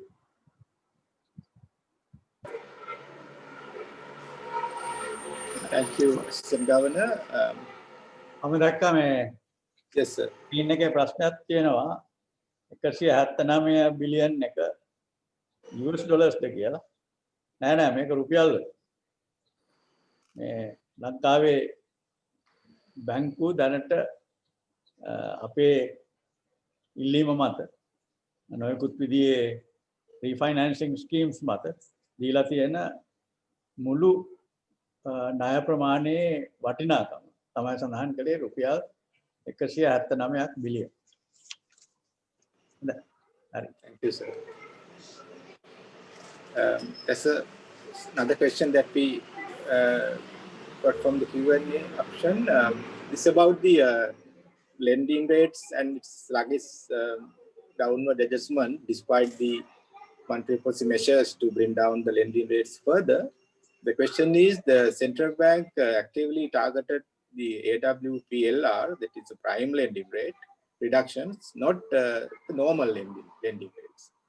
And the journalist says this is a massive subsidy to the rich funded by depositors. Banks are not taking personal loan applications, and he's asking whether we have any figures on the new loan applications. I think the question is pretty much on the sort of a direction of the private sector credit demand and all. Can Dr. Amarasekara to respond on that question? Dr. Harishchandra, I will respond to the first part of the question, and the second part, I'm not sure whether Bank Supervision Department has the numbers on credit applications received by banks. I think it's very unlikely, but let me try to answer the first part of the question. We are talking about what is called monetary transmission mechanism, and usually what we see is that whenever we change interest rates, particularly whenever we reduce interest rates, of course there is some rigidity, and there are several ways to address it, and I think we've adopted some of those ways also last year and this year. But what usually happens is the short-term lending rates in the market continue to start coming down first. The interbank lending rates, and then even the prime lending rates are mostly of short-term nature, and it is natural for us to see a reduction in prime lending rates initially, but then the other market rates also respond. So although slow, the other market rates also respond. And if I give you some figures, thus far during the year, the prime rate has declined by 379 basis points. The average weighted lending rate has declined by 277 basis points. So average weighted lending rate is the lending rate on the stock of lending of the commercial banking sector. So there are high priced loans given in the past, and also lower priced loans given in the recent past. The average is an average weighted of that. But if you look at something like average weighted new lending rate, or the lending rate at which banks lend on an average weighted basis now, it has declined by 407 basis points thus far in 2020. So to 379 basis point reduction in prime lending rate, and at the same time 407 basis point reduction in average weighted new lending rate. So the market interest rates have declined, the lending rates have declined, and this is not limited to the prime lending rate, but all market interest rates have declined. Also, the other market interest rates are sometimes, most of the time, linked to the prime lending rate as well. So a decline in the prime lending rate usually means an automatic reduction in other market interest rates as well. I don't know whether Mrs. Yvette Fernando has anything to add to the second part of the question. Sorry, that information, number of applications is not available with us. We only have the values, how it increases. Thank you, Mrs. Fernando. I think that's another question for you if I pick now. This is about the financial system related banking sector related question. Will the central bank freeze bank dividends as there's a lot of unearned income on the books? This is from Dinesh from Ceylon Daily News. Can you please repeat, Dr. Harishchandra? Sure. The question is very brief, Assistant Governor. Dinesh is asking, will the central bank freeze bank dividends as there's a lot of unearned income on the books? Yes, already during this year we have freezed. Cash dividends has been frozen. They can only kind of way of scrip dividends that can be paid. So going forward, we will see how the bank's balance sheets are kind of developing, and then if it has to be continued, we will have to look at it. At the moment, during this year, there is a freeze on the bank dividends, cash dividends.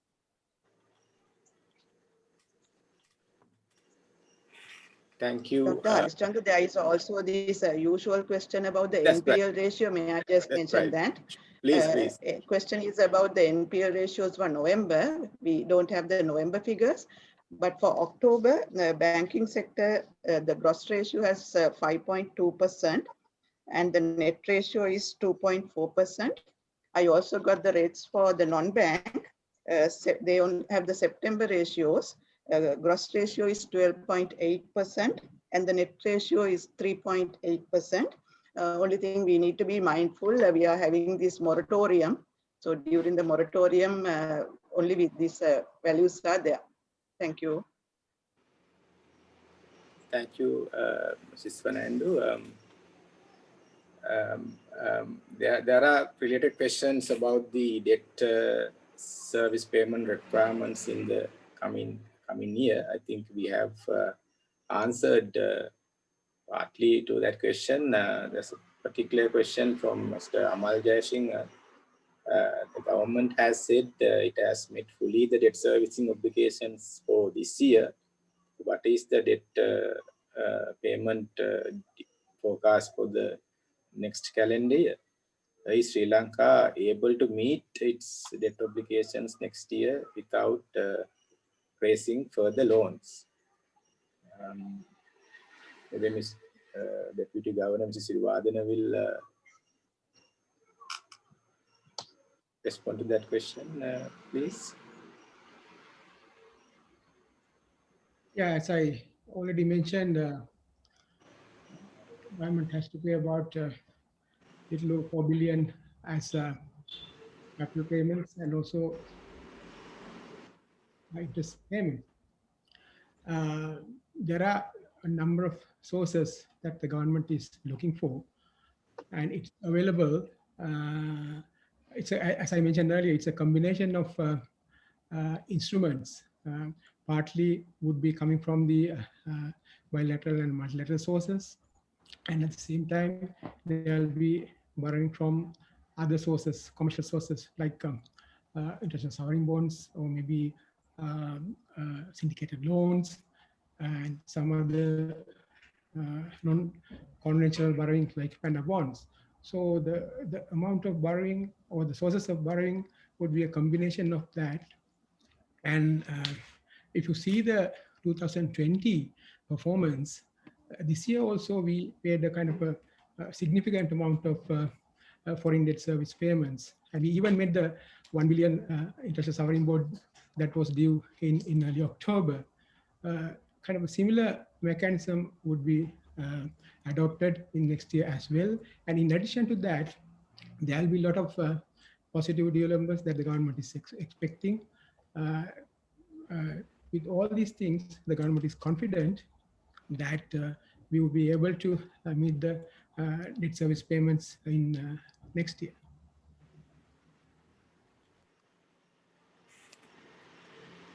Thank you, Deputy Governor. I think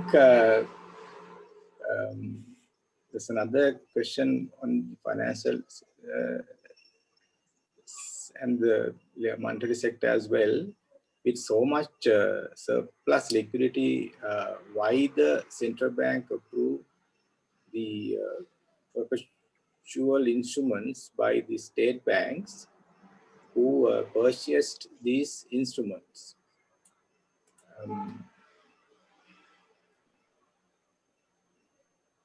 Dr. Harishchandra, I will respond to it. I'm Ivat Fernando here. Now, this is a capital requirement. The bank needs to meet certain capital requirements, and also to expand their businesses, they need capital on an ongoing basis. So that is why Bank of Ceylon has raised this capital. Otherwise, they cannot expand their business and also the future requirements. So the subscription has come. Normally, subscription come to these kind of equity requirements from long-term pension funds. So similarly, this also majority has been contributed by few pension funds. I hope I responded to the query. Thank you, Assistant Governor. I think that's pretty much the sort of central bank subject-related questions that we got, and I think so we have answered, like, some questions combined together, a few questions on the debt servicing as well. And one last question, if I take about the COVID impact on the central bank itself.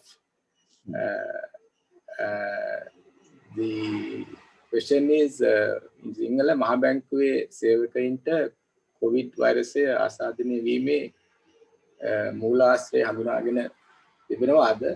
මම හිතන්නේ අපිට generally පැහැදිලි කිරීමක් කරන්න පුළුවන් වෙයි මොකද්ද දැනට තියෙන තත්ත්වය මහ බැංකුවේ මේ වෛරසය අපේ සේවකයන් දෙදෙනෙකුට වෛරසය ආසාදනය වී තිබෙනවා. ඒ සම්බන්ධ සාමාන්‍ය පැහැදිලි කිරීමක් කරා නම් I think හොඳයි කියලා මට හිතෙනවා.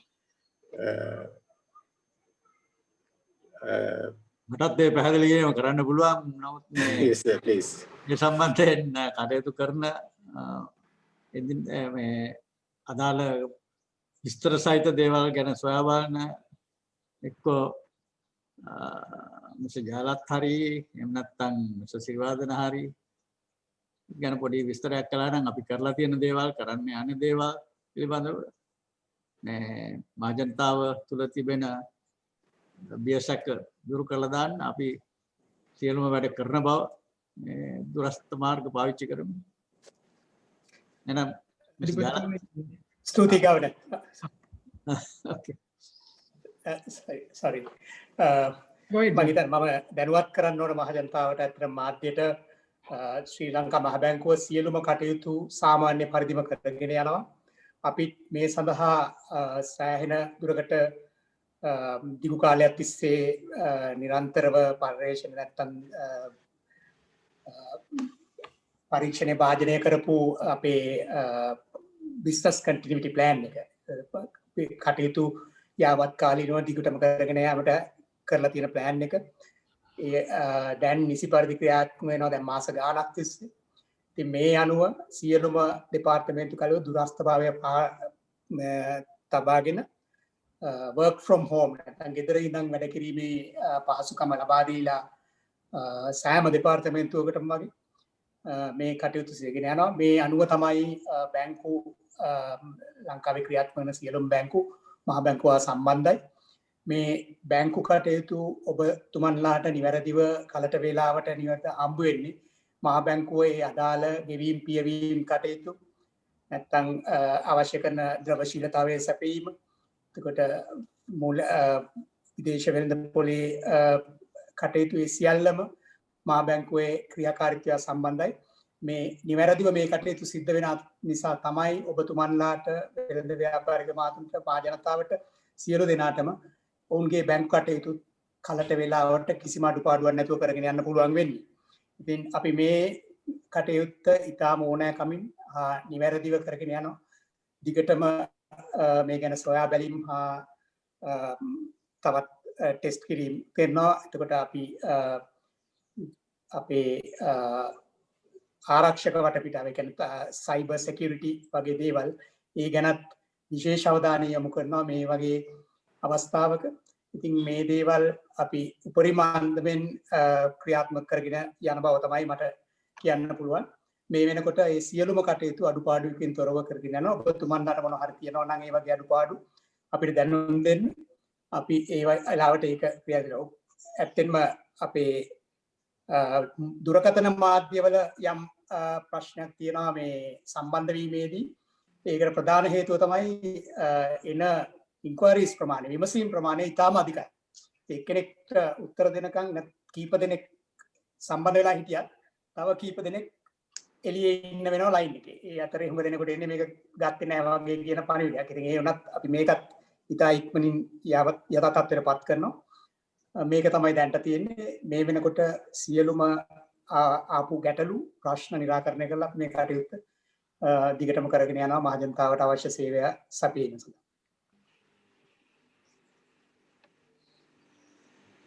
අධිවර්තුමනි මම කැමති ඒකට ජයලත් මහත්මයා කියපු දේ යම්කිසි දෙයක් එකතු කරන්න. අර එතුමා කිව්වා වගේ අපේ බිස්නස් කන්ටිනියුටි ප්ලෑන් එක අපි දිගටම කරගෙන යනවා. ඇත්තට මේක මේ කොවිඩ් නිසා ඇතිවෙච්ච දෙයක් නෙවෙයි. අපි දිගු කාලයක් තිස්සේ මේ විදිය වැඩසටහනක් අපිට තිබුණා. අපිට විශේෂයෙන් මේක ප්‍රයෝජන වුණා කොවිඩ් වල පළවෙනි අදියරේදී. ඒකේ ලබාගත් අත්දැකීමුත් එක්ක මේ දෙවැනි අදියරේදී වඩා ශක්තිමත්ව බිස්නස් කන්ටිනියුටි ප්ලෑන් එක අපි කටයුතු කරගෙන යනවා.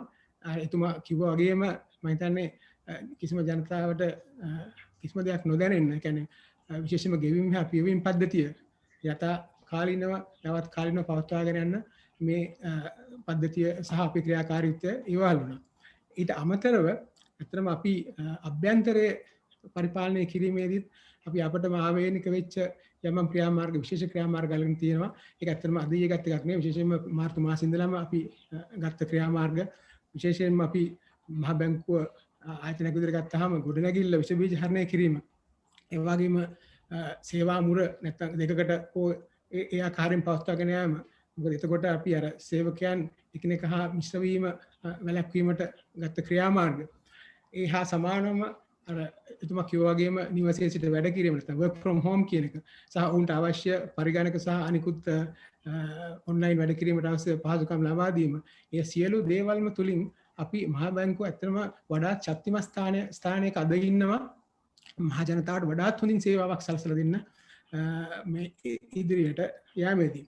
ඒත් එක්කම අපි ඉදිරියේදීත් මේ කටයුතු මේ ආකාරයටම කරගෙන යන්න ජනතාවට කිසිම ආකාරයකින් මේ බලපෑමක් නොති විදියට සේවය ලබා දෙන්න අපකප වෙලා වැඩ කරනවා. ඒක ඇත්තටම විශේෂයෙන්ම සඳහන් කරන්න ඕනේ මහ බැංකු සේවකයන් නිලධාරීන් සියලු දෙනාම ඉතාම සුවිශේෂී ආකාරයෙන් කැපවීමකින් වැඩ කටයුතු කරලා තියෙනවා. ඒත් එක්කම අපි කලින් කිව්වා වගේම මහ ජනතාවට සේවය ලබා ගැනීමේදී යම්කිසි ගැටලුවක් තියෙනවා නම් අපේ දුරකථන මාර්ගයේ විශේෂයෙන්ම 0112 අපි ළඟදී පිටවල තියෙන දෙපාර්තමේන්තුවක් තියෙනවා ෆයිනෑන්ෂල් කන්සියුමර් රිලේෂන්ස් ඩිපාර්ට්මන්ට් නැත්නම් මූල්‍ය පාරිභෝගික සමස්ථා දෙපාර්තමේන්තුව විශේෂයෙන්ම ඒ නම් අංකයට සහ අපේ සාමාන්‍ය මහ බැංකුවේ තියෙන අංකයට කතා කරලා ඒක දැනුම් දෙන්න පුළුවන්. අපි විශේෂයෙන් මේ සඳහා ක්‍රියාමාර්ග ගන්න අපේ නිලධාරීන් සේවකයන් සියලු දෙනාම සැදී පැහැදී සිටිනවා. මම කැමතියි මේ ආරාධනය කරන්න අපේ තව ඒජි කෙනෙක් චන්ද්‍ර විජේසේකර අපේ එමර්ජන්සි ටාස්ක් ෆෝස් ඒ සම්බන්ධ කටයුතු.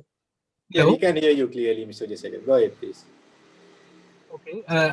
අපි ඇත්තටම අපි මෙම අවදානම මුලින්ම දැනගත්ත වෙලාවෙම මහ බැංකුව මං හිතන්නේ හොඳ පියවරක් විදියට සියලුම අවශ්‍ය දෙපාර්තමේන්තු සහ අවශ්‍ය අය එකතු කළා අපි ඉමර්ජන්සි ටාස්ක් ෆෝස් කියලා එකක් හැදුවා. ඒක තමයි අපි ෆෝකල් පොයින්ට් එක විදියට වැඩ කරන්නේ. ඒ හින්දා ඇත්තටම අපිට දැනට මේ සැරේ ආසාදිත් එක්ක හමු වෙන වෙලාව වෙනකොටමත් අපි සියලුම දැනගෙන හිටියා සෞඛ්‍ය අංශ එක්ක හොඳ සහයෝගයක් තිබුණා. PHIලා හෙල්ත් වශයෙන් අපි ඒ සියලු දෙනාම සම්බන්ධ වෙලා හිටියේ. ඒ නිසා අපිට බොහොම ඉක්මන් වුණා අපේ අවශ්‍ය කන්ටැක්ට් ට්‍රේසින් කරගන්න සෞඛ්‍ය අංශ සම්බන්ධ කරගෙන අපි අවශ්‍ය පියවර ගත්තා. ඒ වගේම අපි දැනට අපේ සනීප ආරක්ෂක වැඩ කටයුතු ඉතාමත්ම හොඳින් කරගෙන යනවා වෙනදාට වඩා වැඩි වාර ගානකින්.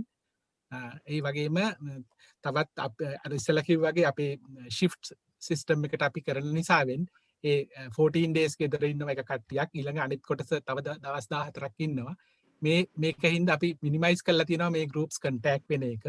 ඒ හින්දා මේ වගේ ඕනෑම වෙලාවක අපි තාක්ෂණයේ මාර්ගයෙන් මිට් වෙලා අවශ්‍ය සෞඛ්‍ය අංශක සහභාගී වෙලා අපි මේ සම්බන්ධතාවය කරගෙන යන හින්දා මම හිතනවා තව දුරටත් අපිට මේ කොවිඩ් ගැන අපිට බය යුතු දෙයක් නැහැ. අපිට අවිනිශ්චයයි හැමදේම. ඒ වුණාට අපිට සාර්ථකව මුහුණ දෙන්න පුළුවන් ඕනෑම බලාපොරොත්තු නොවන සිදුවීමකට. ඒ හින්දා මම හිතනවා මහ ජනතාවට අපේ සේවය ගැන කලින් අපේ නියෝජිතපතිතුමා කිව්වා වගේ කලබල විය යුතු නැහැ. ආරංචි වුණත් මෙහෙම ඉන්සිඩන්ට් එකක් වුණා කියලා ඒක අපි ඒ සිද්ධියට විතරක් ලඝු කරලා අපේ අනිත් වැඩ කටයුතු අපි සාර්ථක කරගෙන යනවා. Thank you, Assistant Governor. I think this is a very useful piece of information for everyone in all media. If I think if we can briefly give the summary in English, I think that would be useful for our English viewers and the journalists who cover in English. Yeah, central bank established this emergency action task force well in advance as a focal point where all our relevant departments, head of the departments meet and take quick decisions related to the all COVID related issues. Accordingly, we have been intensified our cleaning, sanitization and disinfection process already. And when we had a good rapport with the health authorities, PHIs, doctors of the Occupational Health Institute, Colombo Municipal Council, everywhere. So when we reported this first incidents, since we had all the contacts and we knew what was our previously predetermined plan, we were not really panicked. We were able to arrange, isolate them, start contact tracing, do a very rigorous sanitization to the entire building and EPF building. And then we immediately arranged relevant PCR tests. And like that, like we were sort of we were ready. We were readiness really, our task force was really ready to meet any challenge. So we swiftly reacted to this incident and isolated as much as possible. Then we have shift arrangement. What we do is we work 14 days in the office and the next team will work in the next 14 days. So there is no contact between these two teams. So as like that, so from this Monday, we started our process. And I think everything is very uncertain, but we are very assured that we can act swiftly and we can give our full service to the general public and to the financial market without any disturbance, even if we detect anybody else in the future. I think we are ready to meet all the challenges as a central bank. Thank you. Thank you very much, Assistant Governor. Because we have 10 more minutes, I think it would be also good. There was some information regarding the pawning balances, outstanding pawning balances in the media in the recent past. So if I may ask Director Economic Research, Dr. Amarasekara to respond, I think that would be useful. Thank you, Harish. Yes. ඒ වාර්තාව මුලින් පළ වෙලා තිබුණේ සිංහලෙන් හින්දා මම සිංහලෙන් උත්තර දෙන්නම්. ජාතික පුවත්පතක සති 3කට පමණ පෙර වාර්තා වෙලා තිබුණා රුපියල් බිලියන 650ක් පමණ රන් භාණ්ඩ උගස් ණය මහ ජනතාව 2020 අවුරුද්දේ පළවෙනි මාස 6 ලබාගෙන තියෙනවා කියලා. ඒත් එක්කම ඒ වාර්තාවේ කියලා තිබුණා මහ බැංකුවෙන් තමයි ඒ තොරතුරු ගත්තේ කියලා. ඒක තනිකර සාවද්‍ය වාර්තාවක්. මම ස්තුතිවන්ත වෙනවා අනිකුත් මාධ්‍යවේදීන්ට මේ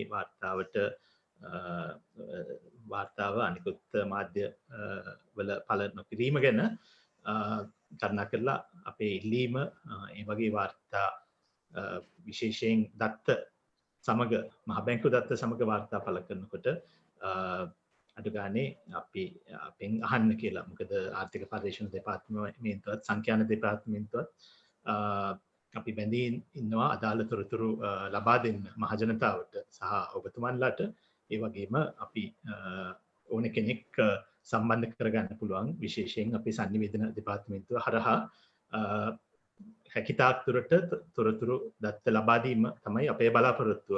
මම උදාහරණයක් විදිහට මේ අදාළ ප්‍රශ්නය ගැන කිව්වොත් මම හිතන්නේ ඒ වාර්තාවේ පළ වෙලා තිබුණේ ණය ලෝන් ස්ටොක් එක ගැනට වඩා ණය ගත්ත ප්‍රමාණය මාස 6. එහෙම වුණත් අපි ගාව තියෙන දැනට තියෙන දත්ත වලට වඩා ඉතා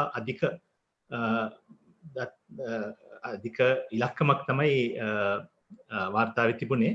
මම අපි ගාව තියෙන දත්ත ගැන කිව්වොත් රන් භාණ්ඩ උගස් ණය අපේ කාර්තුමය සමීක්ෂණයක් ණය සහ අත්තිකාරම් පිළිබඳ වාණිජ්‍ය බැංකුවල ණය සහ අත්තිකාරම් පිළිබඳ කාර්තුමය සමීක්ෂණයක් කියලා එකක් තියෙනවා.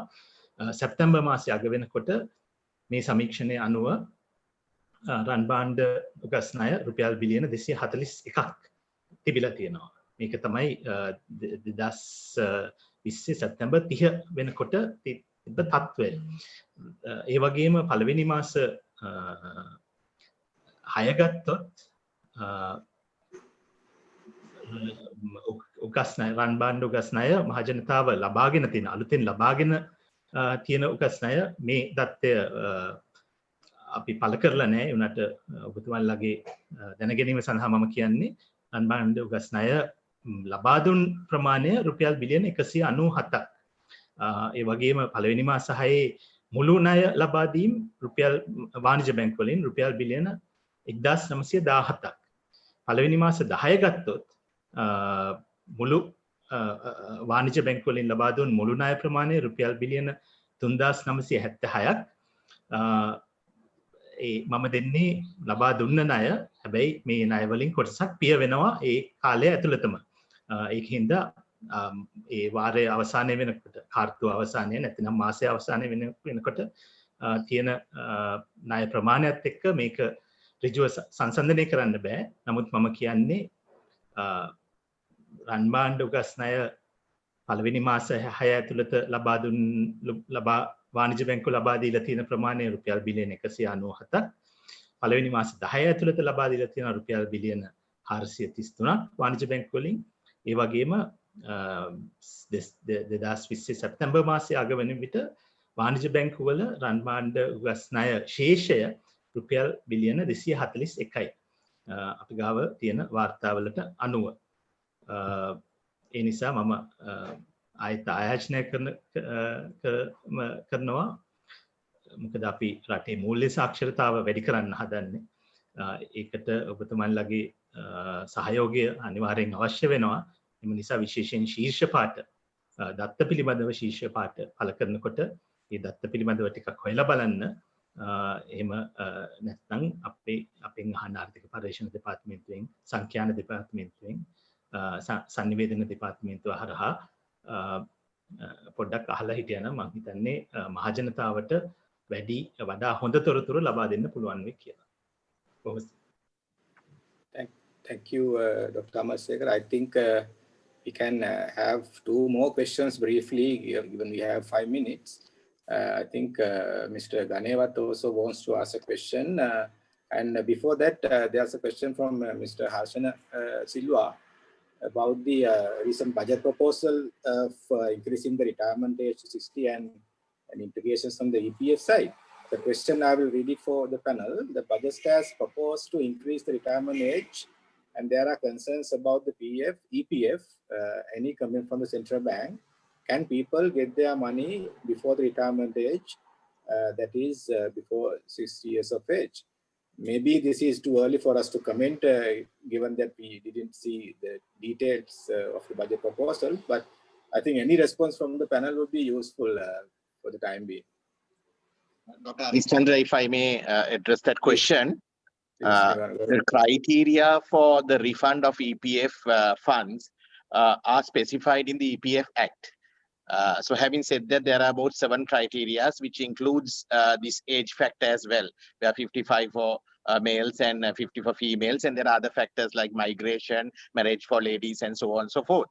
So having said that, if there is any changes envisaged to this criteria, then of course there may be an amendment required to the EPF Act as well. Having said that, the administration of the EPF is handled by the Labour Department, while the central bank is responsible as the custodian of the funds and the fund management. So if there is any changes that are envisaged here, then of course that's something that the Labour authorities will have to address. So in the current circumstances, the current criteria prevails. There's no change in the, as far as now, the same criteria that are currently being practiced will prevail. Thank you very much, Mr. Sasim, Assistant Governor. And the final question, I think for today, Mr. Sam Nuwan Ganevat is ready to ask the question, please. මම ඉතාම කෙටියෙන් අහන්නම්.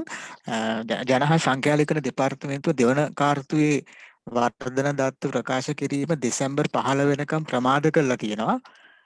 ඒක අපිට පිළිගන්න පුළුවන් තත්ත්වයක්ද? මොකද ඒක මහ බැංකුවේ පුරෝකතන නිකුත් කිරීමටත් බලපානවා. ඒ නිසා ඒක අපිට පිළිගන්න පුළුවන්ද කියලා අපි අහන්න කැමතියි.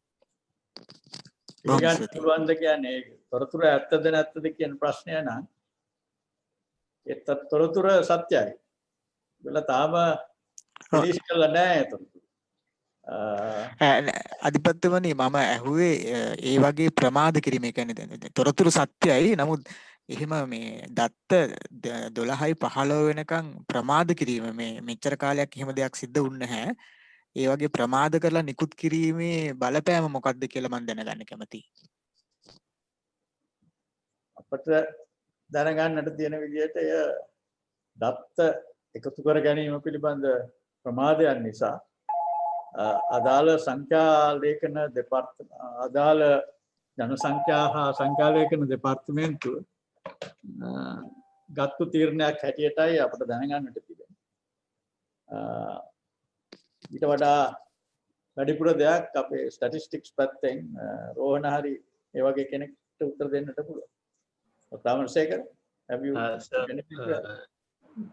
AG Mr. Rohana Wijesekara එනකන් මම මේක කෙටි උත්තරයක් දෙන්නම්. ධනවත් මහත්මයා මේ ආර්ථික පර්යේෂණ දෙපාර්තමේන්තුව පැත්තෙන් නම් මේක අපිට පිළිගන්න පුළුවන් දෙයක් නෙමෙයි.